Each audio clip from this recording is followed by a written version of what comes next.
Hello and welcome to Ethereum Classic Community Call. Today is the 19th of March 2024. Today we're going to be talking about the Ethereum Classic block gas limit. We're currently in the ETC Discord channel, but this will be uploaded to YouTube. It'll be quite a technical conversation, so do feel free to jump in at any time and ask questions or request clarification or make any comment. This call was prompted due to discussion on Discord about what to do about the block gas limit on Ethereum Classic. The block gas limit is the maximum amount of gas that can be used in a block. As such, it also limits the largest transaction size per block. This includes contract deployments, but complex contract deployments can also be split into multiple transactions. The debate was triggered by the recent last year 1 million gas limit that was inexplicably voted on by miners, which caused issues for devs deploying contracts. This was eventually corrected back to 8 million after coordination with miners. Miners are able to vote on the target block gas limit. Over time, it adjusts. There's no upper limit, and the lower limit is 125,000. Block gas limit is notoriously tricky to get right, as a small limit means that fewer and less complex transactions can be made, and too big means that chain bloat can be a problem, which in turn causes centralization.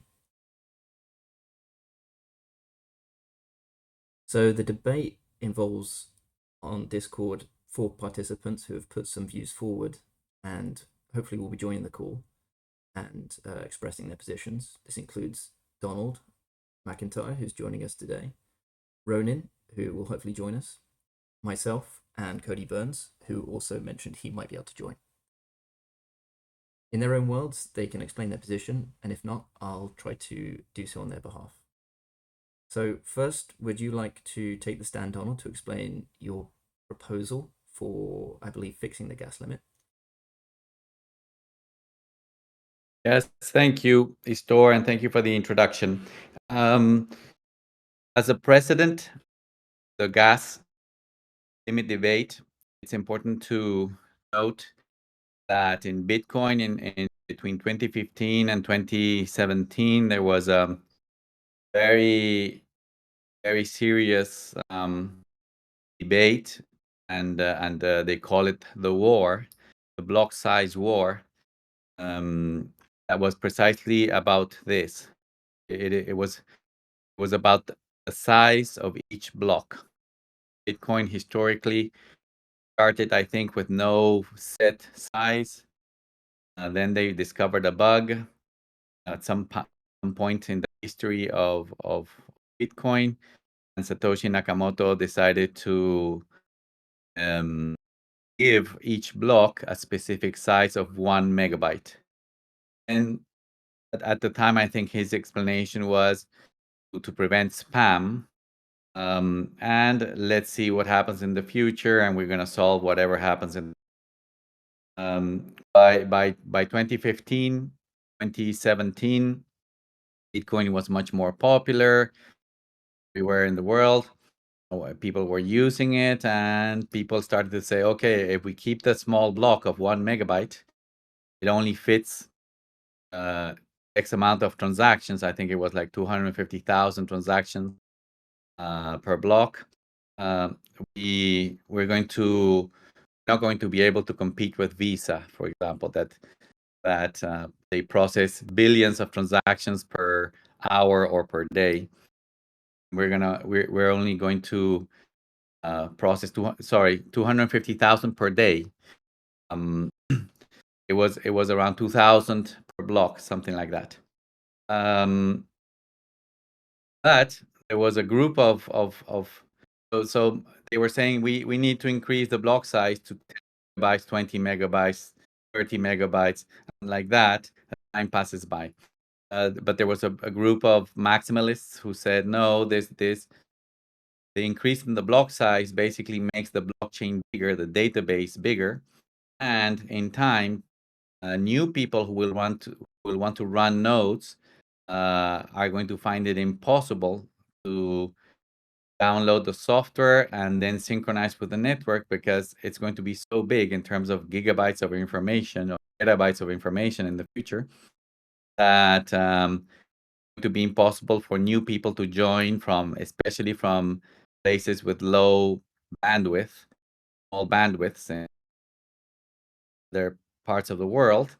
And in the end, the Bitcoin is going to centralize into a few big nodes in the developed world, where there's high internet bandwidth, and they have powerful computing resources, compute all the new blocks, and also to create new nodes and things like that. And we're gonna go back to the centralized model of banking and all that. So this same theory applies in Ethereum Classic. Ethereum Classic, if the blocks of Ethereum Classic, which are every 13 seconds rather than every 10 minutes, get bigger and bigger and bigger, then the problem of bloating. Bloating is this problem of the size of the blocks, and that impacts the size of the database itself, which is going to make it practically impossible in the future for people to synchronize a new node, and it's going to reduce the number of nodes in the network. It's going to reduce also the coverage in regions and things like that, because of bandwidth, because of local computing power and things like that. So however, in Ethereum and ETC were one network at the beginning. I am doing this like basic introduction, in case there's listeners who don't know the background. So Ethereum and Ethereum Classic were the same blockchain in the beginning, and for some decision rationale at the time, they said, okay, we don't know what is the perfect block size, and that applies also with Bitcoin. Really, there's no perfect block size. Satoshi Nakamoto just said 1 megabyte. Then it was modified with something called SegWit, that now it supports 2 megabytes per block. So there was, after that war in 2017, there was a modification of the block size that increased it from 1 megabyte capacity to 2 megabyte capacity. It's a technical thing. It remained the important information is that it remained small, and the small blockers won that war. So that's a good precedent in Bitcoin, and it's a conservative way of managing the blockchain. But in the case of Ethereum, for some rationale at the time when it was designed between 2013 and 2014, they decided that there was not going to be a fixed or set size like in Bitcoin, and that miners would decide the block size depending on the demand of block space, volume of transactions that had to be handled, the volume of new smart contracts or executions, and that. So the model of ETC remained like that. When ETC and Ethereum split in 2016, so now ETC is an independent chain. Then Ethereum moved to proof of stake. So they have a whole new set of problems there, and it's a centralized system. So that doesn't concern ETC anymore for the purposes of this topic. But ETC remained with this model where the miners basically decide the block size, and the block size is decided by determining a gas limit. No, every time someone sends a transaction to Ethereum Classic, they have to put a gas limit. It's measured by gas, and each transaction can have a different level of complexity, and more or less each transaction has a gas size, and then you pay for that gas, and there's a gas price. So when you set now, Ethereum Classic is set to 8 million gas, and that determines the block size in bytes. It more or less, because a transaction that is the same amount of gas can have different bytes than another one, because the transactions are more complex. That this is why the gas system was created. Create a common quantity variable that would be easy to quantify these things. So the gas limit at 8 million determines a block size, which has an average block size. And if the block size is increased from 8 million, now it's not set at 8 million, it's 8 million is the default, and it's where it's hovering, unless the miners decide to change. The miners can decide to change it. For example, arbitrarily in November of last year, there were miners that decided to reduce it to 1 million. Instead of increasing the block size, they reduced it. Nobody knows why that happened.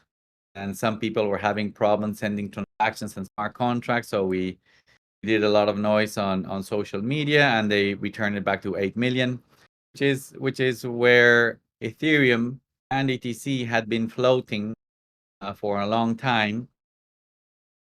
And it remains now in ETC like that, as long as ETC doesn't have all the blocks filled with transactions and new smart contract deployments like that. So the main problem is bloating. That's the way I see it. And the second problem is that the miners can change arbitrarily according to their business model and their biases, the block size. And I think that this is risky because in Ethereum they consistently increase the block size from where it was, the 8 million, they increased it to 10 million, then to 12 million. By the time they were migrating to proof of stake, they changed it to 15 million. And the Ethereum blockchain is extremely bloated. So I think that it's important for two reasons to fix the gas limit and take away at a certain level, say 8 million. I would consider a range between 8 million and 15 million. 15 million gas limit per block, in order to control the size of the blockchain in the future and to control bloating. And also take away from miners. I think that no one should have this arbitrary decision to change the block size whenever they want. The block size is something that is fundamental in the blockchain. It determines future centralization or decentralization of the system. It determines whether people can participate in other parts of the world in the blockchain or not, and therefore it determines permissionlessness and censorship resistance. So I think the best path would be to set the block size at a certain gas by protocol. Nobody can change it except if there's a hard fork in the future, which is how Bitcoin is configured. And I would use Bitcoin as the example blockchain because Bitcoin, I think we can see that it's the most successful blockchain and it's the biggest one and it's the original one and it's most secure and the most aligned with ETC's philosophy of code is law. Right, I think there's a lot of merit in what you're saying, and actually I agree with basically all of it. I think one notable point is that the block size debate in Bitcoin world ended up causing a chain split, and the big blockers went away on Bitcoin Cash, if I remember correctly. Yes, in the end, it was very interesting because the great majority of people, because the great majority of people in this industry don't understand things. They don't understand centralization and permissionlessness. Instances are very difficult philosophical and principles to understand mentally. Even today, I observe that more than 90% don't understand any of these things. So people focus only on technical things and to easy to understand commercially and business wise topics like saying, oh, Visa, any transaction, coin, too little transactions.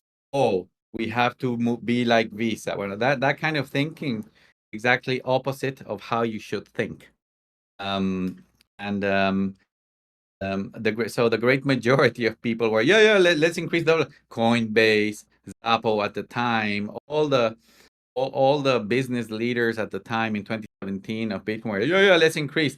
Barry Silbert, and they did a meeting in New York, and they got 80% of the miners and the exchanges, all the economic notes and the block explorers and all the leaders, and they all signed a document saying we all agree to increase the block size. And there were very few core developers or cypherpunks who really understood the thing. They did the excruciating work of explaining each one by one, doing meetings and everything, why they were wrong. Slowly, they turned the tide, and the majority in the end said it's a bad idea to increase the block size. So a minority did split, that they were like a hard, almost stiff-necked, stubborn minority who decided to break off Bitcoin and create the big blocks, and that's Bitcoin Cash. This is why I say that Bitcoin Cash is flawed, doomed by design. Bitcoin Cash, I think they have a block size that is bigger than 32 megabytes and Bitcoin SV as well, and they're totally bloated, and they're broken. They're broken by design. They cannot scale without being centralized. It's more or less like proof of stake. Proof of stake, it's centralized at scale, and big block proof of work blockchains are also centralized at scale. But they did break away, and they were a minority at the time. Yeah, that's right. And I think a point that is not made enough during that debate is that one of the main disadvantages of changing the block size once is that you open the door to doing it again and again in the future, which is exactly what happened with Bitcoin Cash, right? Once you start making changes like this, the protocol is no longer ossified, and it is under the control of some social group that have decided to change it. And once they've done it once, they've kind of captured that chain and can do it again in the future if they want. So having a commitment to ossification on a political level makes it more difficult to change things in the future, which is really what the goal should be, to avoid capture. Hi guys. I wanted to add something else to this discussion, and maybe the comparison between Bitcoin and Ethereum in this case is not fair enough. And I think that because the block size in Bitcoin only represents size, and in Ethereum it also represents computation, and that's a main difference, because in many cases this ability to reduce the block size through a mechanism from the miners to vote to reduce the size of the block has been useful and a protection for the network. There were some cases, and it could we may have the same situation in the future, when some vulnerability has been discovered on the protocol or the implementations of the opcodes or something like that, where for pennies, people could attack the network, like creating big full blocks, which are really hard to process for the whole network. So in those cases, the protection was to ask the miners to reduce the block size, and that was a temporary solution up until the developers were able to fix the thing and to release new versions. And that process is way faster than coordinating a new release, asking everybody to upgrade and make us to develop the solutions and testing and all of that could take weeks, while changing the gas limit for miners could take like a few hours at tops. So I think that's one point for me to keep the current mechanism. I think we can increase the current default gas limit. I don't think that will be a huge problem if we don't go mad with the number. I think some number, as Donald said, between 8 and 15 million may be reasonable. We should run some testing on how that will affect the network, but I think we could be okay with that. But changing the overall mechanism, I think it's not a great idea. Also, there is also some other point that it might be important. That I think it's important that the protocol or the network survives the developers. So there will be some point where we are now in the developers age, but there will be some point where the protocol and the whole network will be ossified and nobody will need us. And that will be like the heaven for the network, when there will be no developers involved on this. So at that time, we cannot ask anybody to change these kind of things in attack situations, or maybe in high demand situations, or many other situations.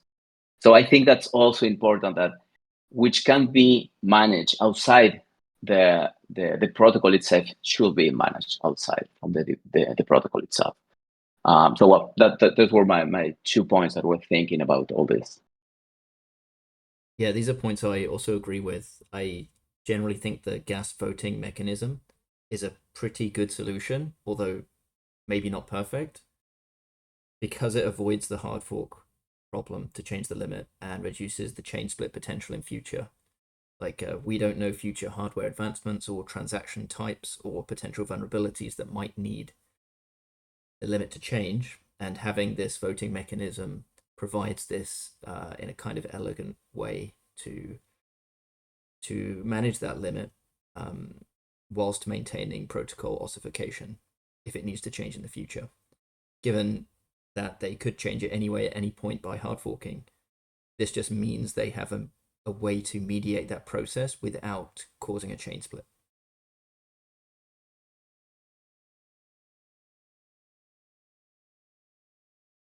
So I will continue by, as Ronin is not here, I will put forward his position and just read out what he posted on Discord to provide a counter balance to the current debate. So Ronin observes that the 8 million gas limit is a drastic restriction for the 2024 application development standard. Currently, most development teams are operating at around a 30 million gas limit. Therefore, the 8 million gas limit is restricting the smart contracts that can be deployed to Ethereum Classic, leaving it as a disadvantage to other EVM networks like ETH Foundation, which is the EVM ETC aims to maintain protocol parity with to remain state of the art. Protocol parity logic states that we are trying to provide a similar development environment with the ETH Foundation for debt development. In the application environment, we have minimal differences. Notable are EIP 1559 that was excluded due to its impact on the fixed monetary supply. However, we have a voluntary difference of 8 million gas limit versus a 30 million gas limit on ETH. This restricts the size of smart contracts that can be deployed to the network. The current EVM application ecosystem is developing around 30 million gas limit. If the goal is for applications on ETH to easily migrate to ETC due to protocol parity, it's logical for the gas limit to be the same. Different effects, contract size, reoccurring calls, deployment scripts, and more. Oh, hey, Ronin, you just appeared as I was reading your position. I'll finish it off, and then maybe you can add some as I just wrap up here. So how to adjust. Current method is social consensus, then alerting the mining ecosystem. Change does not require a hard fork, it's merely social. Likely needs to be documented/justified in the ECIP process. Once changed, should take about 2 days for gas limit to raise from 8 million to 30 million. Rationale. This allows the application layer to grow and support more complex contracts like advanced lending, borrowing protocols. Allows 2024 state-of-the-art applications to be deployed to ETC. This should help produce a lucrative free fee market for miners and earn more than the chain emissions. Also, this should allow ETC to gain intellectual human capital in the bare application space. Enables chain agnostic EVM development with the largest application layer EVM community, a big upside. Hey, sorry about that. I thought this started in 30 minutes, so I must have been off. Have you guys been on for for about 20 minutes? Yeah, we started at 1200 UTC. Oh, I see. Sorry. Daylight savings stuff. No worries. Anyway, so I guess listen, I don't have the solution here. my real interest in this is that I'm seeing this as an observed issue when I talk to the application layer space, so DApp developers and such, and big integration partners or like infrastructure partners like Price Oracle feeds, bridging, a lot of this stuff when you're connecting EVMs and talking about an interoperable EVM ecosystem. Um, it's a pain point because no other network is that low on gas. And so that's really the concern there. And so the default that most builders accept right now is the 30 million gas limit on ETH mainnet. But other chains have higher gas limits and all sorts of stuff. But really my interest is more on the friction that's created from this. I also understand the concept that this could create blockchain blow. Are we always going to follow ETH mainnet every time they adjust the gas? Those type of questions. My specific perspective right now is just trying to get Ethereum Classic, the EVM, up to date to 2024, so it can capitalize on all its hash rate and security in the application space. So that's really where I'm coming from, outside of any sort of thing of like, hey, I want to set a hard rule of that we always do this, or we need to fix the gas limit or anything like that. I think those are much more complex conversations, because I think we would all agree that the current method of just the miners really decide whatever they want is kind of kicking the can of the gas limit in the long term. But just in the short term, and specifically where Ethereum Classic is today, where the DApp ecosystem is today, the 30 million gas limit is the industry norm and best practices, and not every contract hits that. But what we're seeing is that as you get into more sophisticated or just more evolved protocols, when you move from the V1 protocols into the V3 version protocols, the contracts get bigger, and that's where we run into issues. So if we're trying to set up the composable DApp infrastructure for a robust DApp environment to thrive on Classic, we need to think about that of, okay, if we want 2024 protocols on Classic, we likely need to at least consider matching the ETH gas limit, because that's what most people are developing to. I just to clarify, I'm not saying we should always follow ETH. It's just specifically because we are trying to catch up to ETH and trying to gain those DApp developers and all of that. And a lot of protocols are set up in a way that they function like it's a 30 million gas limit. And that's not just contract deployment. It's also reoccurring calls, like for instance, a multi-chain call, right? So you can adjust the size of that. So that's something that's probably less burdensome, but also deployment scripts, right? You have to rewrite all the deployment scripts, and so it's just those type of things that I think are important to have on the radar as we have this conversation. Yeah, thanks for that, and I totally appreciate both your and Donald's position here. I think they have a lot of merit. Like, obviously, previously I used to support super low gas limit for the reasons that Donald mentioned before. At the same time, you are right, and as a contract developer, I definitely see the usefulness of being able to like migrate code easily and not having to rewrite stuff just to use with ETC. I feel like that would be a massive loss in terms of utility for the network, and it also may limit future L2 technology if large proofs can't be published to ETC. My main problem, however, is that increasing the block gas limit seems like a very blunt force means to solve the problem, because really we just want to be able to enable some transactions that are really big to go through without bloating the chain. And I think there might be a potential for us to come up with a solution that allows us to have big transactions whilst also not increasing bloat. And that would mean somehow having transactions that go, having some kind of gas credit, for example, that allow them to either mine some kind of token in the future.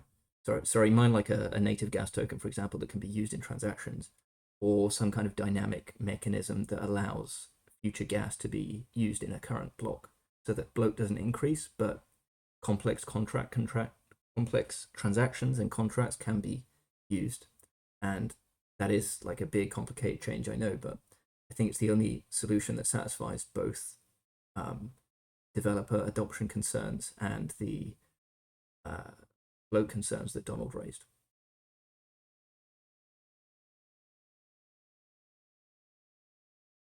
Yeah, I think that's a great point of we don't want the 30 million gas limit for all transactions all the time, right? It's regarding specific type of contracts that you're trying to put online. It's not every block should be 30 million gas. If that's plausible in some sort of way, that'd be great. Even if it was like, I mean, the way it's adjusted right now is so manual in the sense that miners just adjust the fee. Even if it was, at the beginning of the month, 2 days you get to deploy a 30 million gas limit contract, so that anyone that had the big stuff, they know every 12 times a year they have an opportunity to deploy it to mainnet.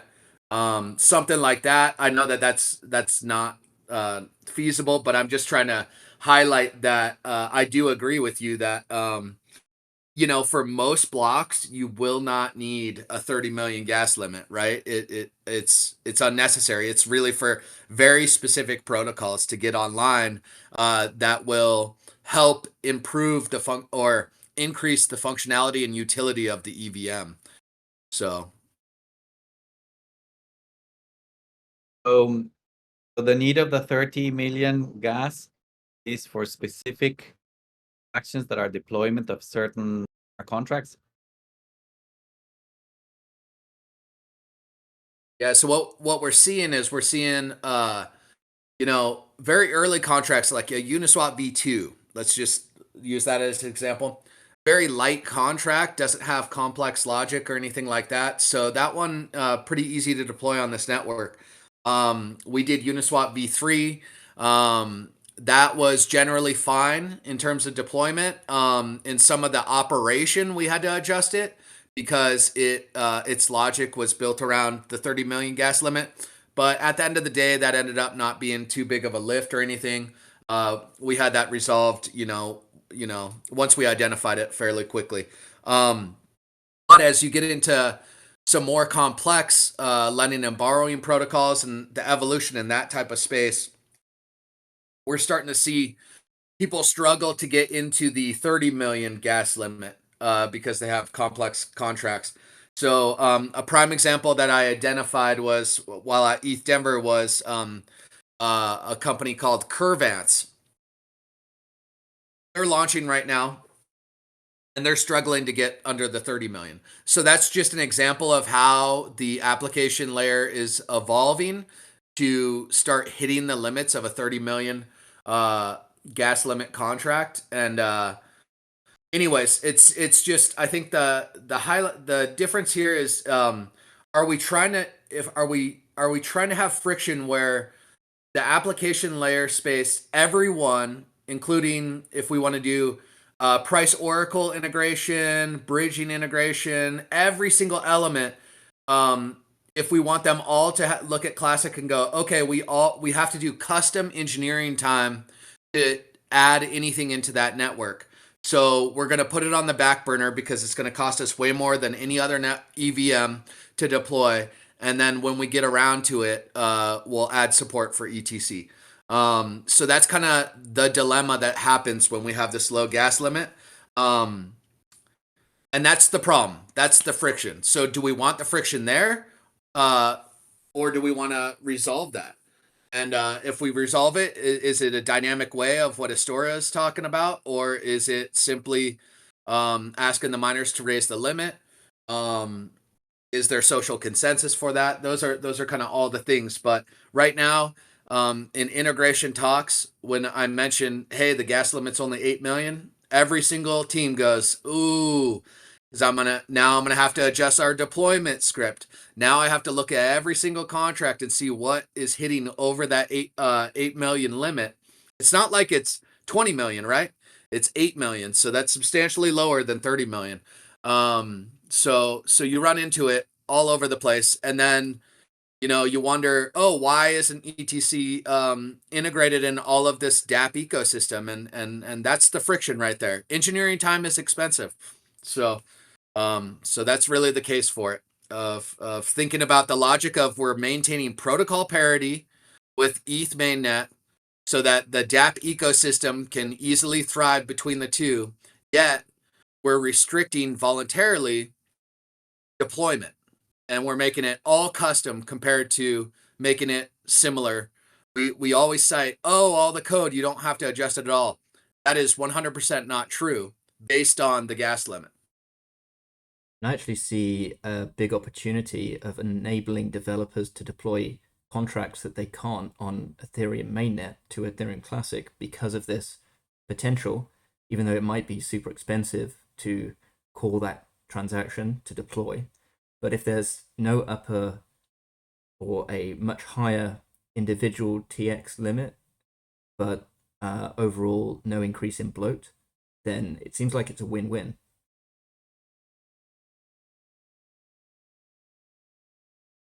And you'll have new projects that are waiting for ETH to increase the gas limit or can't deploy and need to optimize, deploying to ETC instead.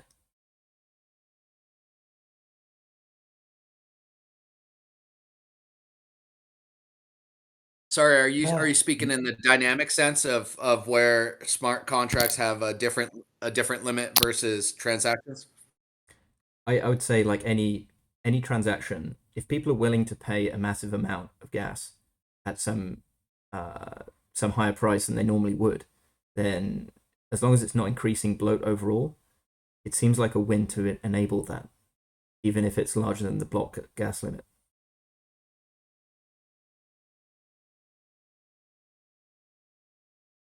Sorry, Chris, did you want to jump in?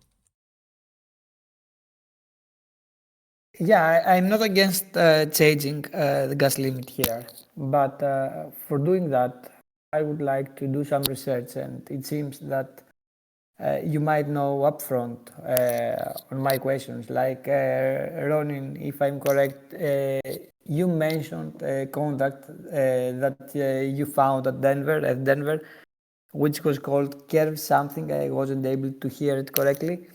So I would like to find out actual use cases, actual contracts that cannot be deployed because of the requirement of having a lot of gas.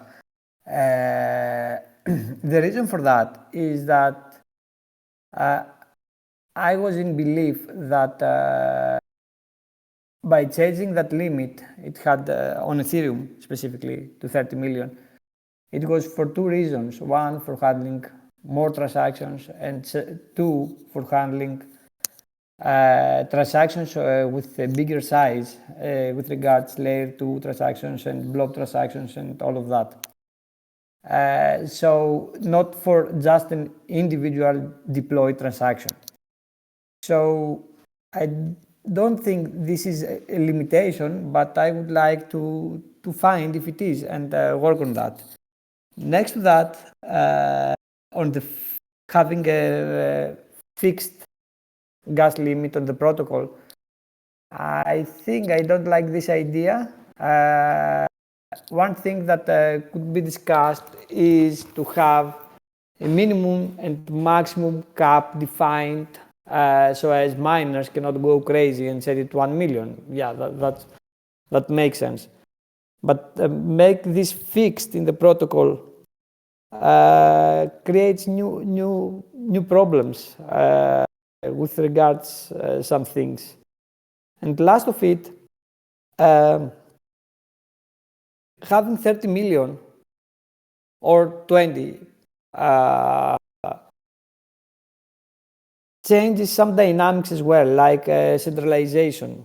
If we have bloat of seal transactions that come into the network and not, as Istora mentioned, of having a requirement of bigger price to pay bigger price for huge transactions, then the size will be bloated, and this will mean that we will have more decentralization because we will not be able to have a lot of users running full nodes. So at the end, you have less full nodes and you have more centralization. Then, of course, we have to manage the bloat in size and see what to do with that. And we are not sure about how the gas price will be changed with regard to the markets. Not that it is an issue right now on ETC, but in general idea. So first, I would like to see contracts that have the requirement to do that. And the last thing, I said that the previous was the last thing, but I'm not sure if you are able already to do a transaction with more gas than the limit. I think you might be able to do that with transactions version 2. And if this is possible, then the miners will be able to see in their transaction pools that, okay, someone has this requirement, and if I change my gas limit a bit up, then I will pick up that block and win. So at the end, it's a win-win situation, but I have to research that because it has been a long time that I tried to send a bigger transaction to the network. There is also another point regarding the comparison about the 30 million that Ethereum has and the 8 million that we have, is that Ethereum has the 1559 enabled. So they have an incentive on the gas price to make blocks half full. So when the block starts like getting really full, the gas price, the base fee, as they call, it starts increasing almost exponentially in some way of exponential growth. So that makes that people will try to keep the prices pretty lower and trying to reach not full blocks. So that's something that allows them to play with the 30 million gas limit blocks. So that's something that they have. We don't. Including some sort of 1559 on ETC, it's something that we were talking about. We are researching if that will fit ETC well. I mean, the idea would be to do the same mechanisms without the burning fees that the 1559 has in Ethereum. But that's also something worth to mention. I think it's not as simple as just raising it to 30 million without that mechanism. Right. I did look into 1559 at one point, and I believe there was something unique to Ethereum that made it not really compatible with ETC. Am I remembering that right? I think the main difference there, I mean, or the main problem that we will have for integrated in ETC is that they will burn the base fee. So as we have a fixed monetary policy, we cannot do that. But for the other feature, that's it, the other transactions where it's mandated to pay at least the base fee defined by the network, I suspect that we can include that, but it's something under research. Okay, but they would still have fundamentally. You had mentioned. Oh, sorry, there's a bit of lag on this one. They would still fundamentally have the same issues in terms of overall bloat they're just kind of incentivizing the averaging out of transaction fees, really. Is that right? Yes. Mm-hmm. Yes, but they have another mechanism that we don't have right now, which is this incentive to keep the blocks at the half size. And then Astora, you had mentioned, I didn't even think about this, but in terms of the rollups, when we start getting into a scaling debate of how this gas limit plays into that, I technically don't know much about the settlement and how the rollup settles down on L1 and its size and everything like that. I know in the recent update on ETH mainnet, they're putting in scaffolding for proto dank sharding and things like that. And then there was some stuff about L1 or L2 settlement on L1. So that's definitely something to add into the mix of this. And just so I'm clear to you guys, I don't have the answer for this. I'm glad we're talking about the security concerns and everything. I think it's really important that we have a very detailed conversation about this before any action happens, because as you can see, there's a lot of ramifications when you mess around with the gas. Yeah, totally. I see this as the first exploration into the topic, and as it's been brought up on Discord, it's just nice to have some focused conversation on it. And there's still lots of ideas of what could be done. Looking forward to hear about Cody's dynamic block idea. Maybe it's similar to what I've been talking about, but I think ideally we can find a solution that is finding the best trade-offs available. It feels like just a simple increase of block size, whilst simple, isn't really getting to a situation that satisfies everyone. Definitely on Donald's side, having no bloat, I think, is a really important thing, or as minimal as possible. But at the same time, yeah, having that adoption from developers is also essential. So really trying to find a solution that can solve both of those, I think, with enough thought, could be something we can achieve. Yeah, and I'm kind of in the same place as Chris was saying earlier. Of I'm not really into arbitrary limits. Just fixing things just because we just decide right now. I think the concern with that is you don't know what things will look like in the future. And having a hard rule like that is only going to create a contentious environment when it becomes a problem for the network. Someone will come back and say, oh, well, those people on that call set that random arbitrary number of, oh, I think 15 million is the max we should ever do. We have no proof that 15 million is great for the life of this network at all. So I think hard rules like that probably aren't great. I think an approach of a dynamic approach where you maybe treat smart contract deployment that a little bit different than just everyday transaction makes a lot of sense. Because as you were mentioning, that doesn't contribute to blockchain bloat, and bring in some of the concerns with centralization due to such a big blockchain and people can't run a full node and everything. So anyways, I don't think that just a hard rule of, oh, let's just fix it to any arbitrary number makes a lot of sense. I think with 1 million gas limit, which was already attempted to do, that would make no sense today. So that's a prime example of how a hard rule today probably won't make sense in 5 years from now.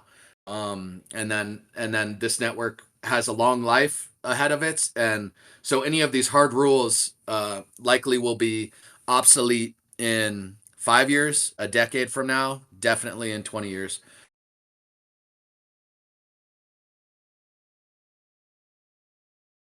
The problem is float on one side. That's the restriction, the physical restriction that we are facing, no? The physical restriction of bloat, because it creates centralization future. Yeah, the secondary one is whether we have a group of humans subjectively saying, okay, now block up, now block down, now block up, like that. I think that's, we have to eliminate subjectivity protocol. I understand, and I agree with everybody. Yes? Sorry, can I jump in, Donald? Because I feel like, in a way, because it's miners that are voting with their hash rate, it's only as subjective as the actual consensus mechanism itself. So I don't see where the extra subjectivity is coming from. Subjectivity is that there's a group of humans deciding the block size time to time. But yes, they have to do it within the rules of the protocol. And I think it's what Diego said, that whenever there's a problem, it's useful to be able to manipulate manually the block size, solve the problem while we solve the bug or whatever it is, to then upgrade in the future. It's a good short-term way of solving problems. So I understand that. I also appreciate that Ronin said we don't know what is the perfect block size. That's true. Like I said before, in Bitcoin, they don't know what is the perfect block size. So that's something that we may never know.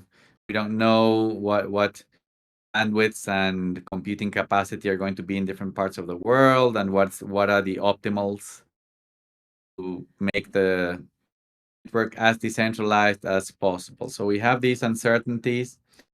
And I also understand that we need to adapt to the EVM standard and to normal market practices.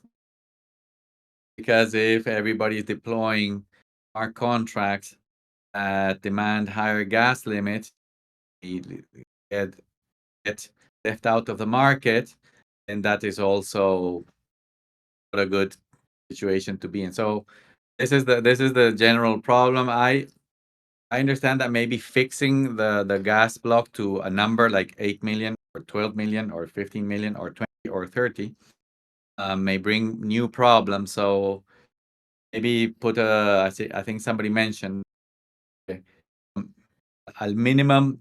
Now the minimum is 125K, with a minimum of 4, maximum of 20, and that the miners can wiggle within that range.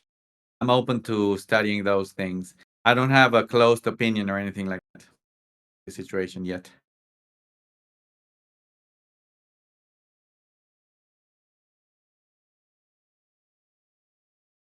Yeah, I think it's great. I think we're all pretty open minded here, in the sense of, I think we're starting to look at all of the issues around this gas limit, and I think that's a good point to bring up, Donald. Of, in the long run, we definitely do not want humans to just be arbitrarily adjusting things for the network, especially what as the network continues to grow. You don't want that centralized body there. That's exactly what we're trying to get away from. It's clear that the current setup with the gas is really just temporary, right? I don't think anyone wants, the miners can just arbitrarily change the gas to whatever they want. I don't think that's a great model for the long term, but great point on the social element there of trying to remove the human's input in the long run. I mean, whilst I can understand why putting the additional sort of barrier to miners of having them need to do a hard fork to change the gas price, the block gas limit, I don't see it as being a fundamental, like, preventative measure. if the miners wanted to coordinate socially and say, hey, we're going to change the gas limit to this new limit, all they have to do is tweak one variable and start mining that chain. So fundamentally, it's still in their control. And I see the voting mechanism more as a way to allow them to come to an agreement on what the gas limit should be without risking a chain split. So I mean, I can see the point of making it more difficult, but I don't really see how it fundamentally changes the situation that currently exists.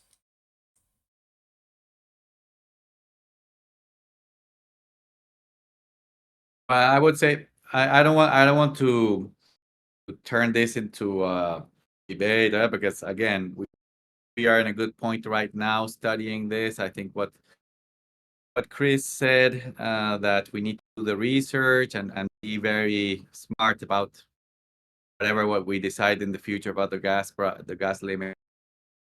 So, but regarding what you just said, Istora, there's no equivalence between having a group of guys changing the gas limit very easily, like they changed it last November from 8 million to 1 million restraint.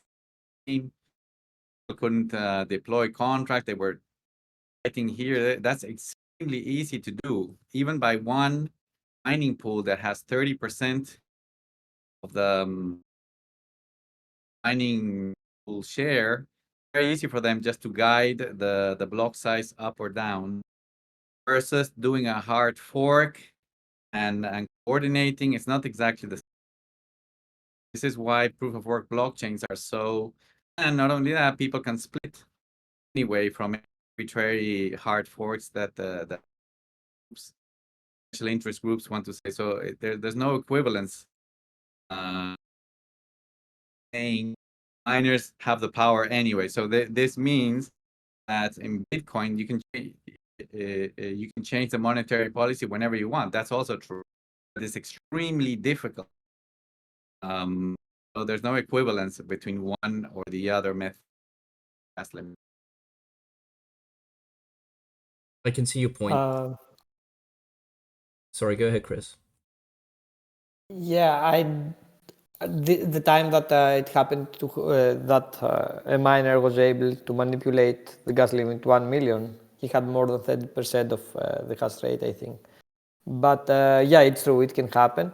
For this reason, I think we can set a minimum cap or requirement, not in consensus, but I mean in the clients. So if somebody wants to modify that value in the code itself and do it, then it will work.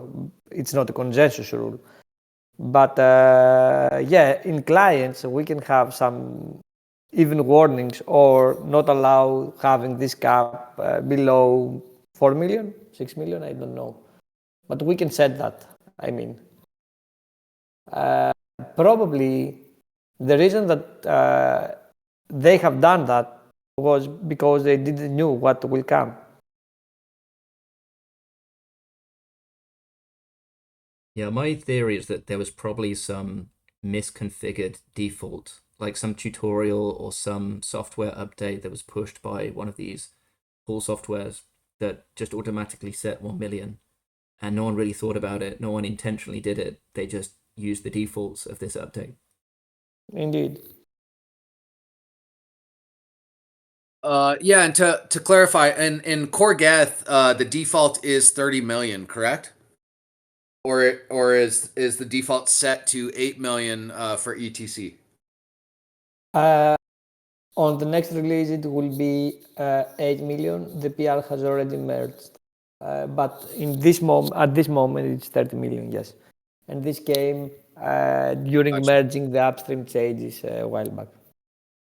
Yeah, I also noticed on can you guys do a PR where you guys update the Mordor network so that it also matches mainnet, because the Mordor one is 30 million as well, and with that one there's such little hash rate that's actually securing Mordor that if I turn off my miner, for instance, it goes up to 30 million.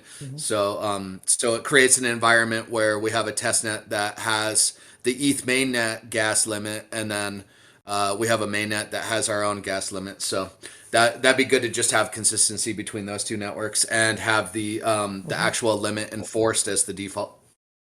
I will share a link in community calls right now. It's about PR 620, and it says the 8 million gas for both Classic and Mordor. And this has been merged into Master 2 weeks ago. Oh, awesome. Okay. Thank you so much for doing that. It's definitely something I've noticed over on the Mordor network while deploying. Sorry for missing out while merging that this was coming in. The 30 million, I mean.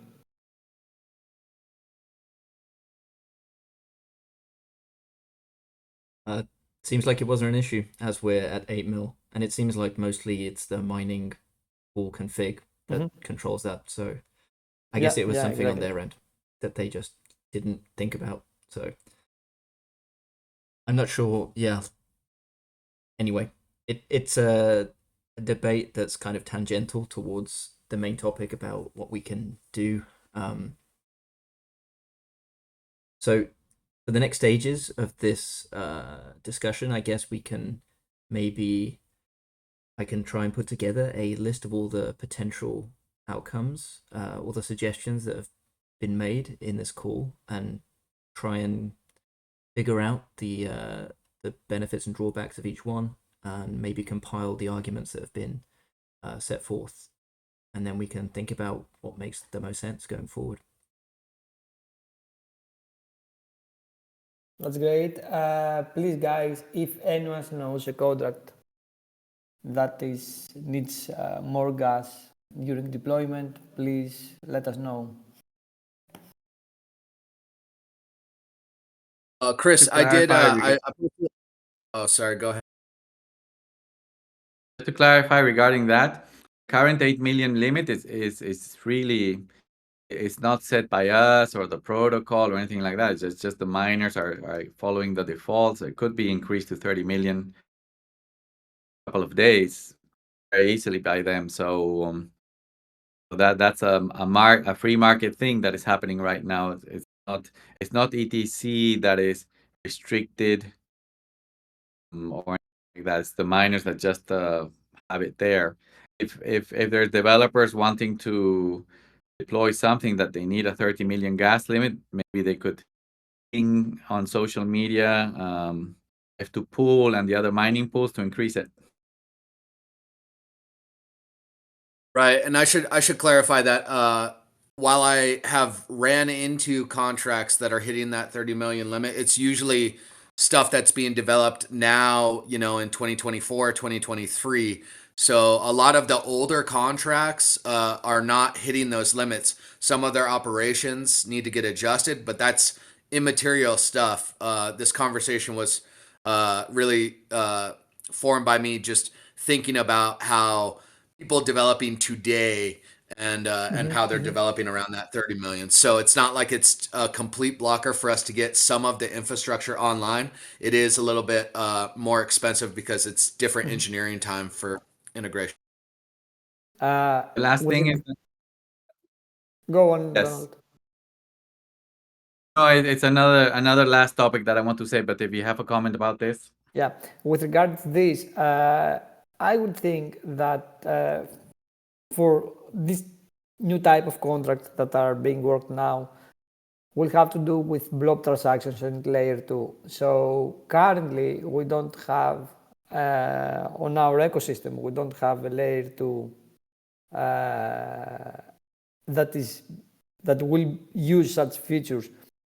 So at the moment, I don't see this as an issue, and I'm not sure not about the full technology and what we support. For this, we have to be in parity and then allow the developers to come in and build on that.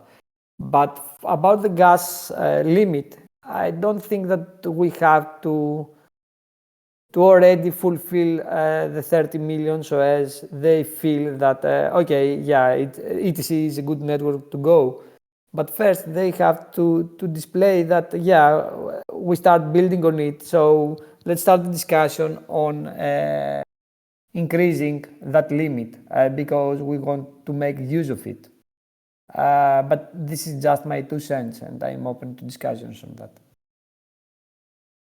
Yeah, I just thought of another conversation. I'm in works with Layer Zero, which is a pretty material bridge, and the 8 million gas limit came up there as well. So just another example of a contract or a team that has cited issues with the 8 million. I was gonna say is that if the 30 million is really needed every now and then, it would be great if we have a small block fault, and that's how the network usually operates. And then someone says, okay, I need one big block for this. They pay an exorbitant fee. It would be great if the protocol could allow that. We don't have to exclude these people. They have to pay for, like you said, this outside, outside of a limit. So that would be another thing to study. I think Istora mentioned that, and was one of his suggestions. Yeah. That would be good. I don't think it's possible, but what I studied about the protocol, that you have the gas limit, the next block can be only as big as 1,004 of the previous block. So you cannot only just come and pay a big fee and you have a 50 megabyte block. No, I don't think so. I don't think that is allowed yet in this. But maybe we could allow. The miners have to change their values. It takes 1 to 2 days for this to change on the network, and then they can submit the transaction. Yeah. Yeah, if you guys, I assume it would require a hard fork. If you guys for want, sure. If you guys want to play around with this, go into Mordor. It's pretty low hash rate there, so if you turn on some hash rate, you'll be able to play with adjusting the gas limit to see kind of how the network reacts and everything. And it's, as Donald mentioned, it's a scale, and it would take around 2 days, to climb up, because it just keeps building on what was the previous gas limit. Okay, we can only raise it a certain number. So if you produce more blocks, then you can raise it. And I think that's Istora's point of how hash rate is really determining the consensus on that. Yeah, and the proposal to allow certain, either like a one-off block. I mean, the simplest thing would be to have like every 100 blocks you have a huge block. That would not cause all blocks to be huge. That would be the most simple implementation, but I guess it would be better to have more of a dynamic system where you only get the big block when it's needed, and that would require both those things would require a hard fork for sure, because it doesn't adhere to the scaling strategy that's currently in use.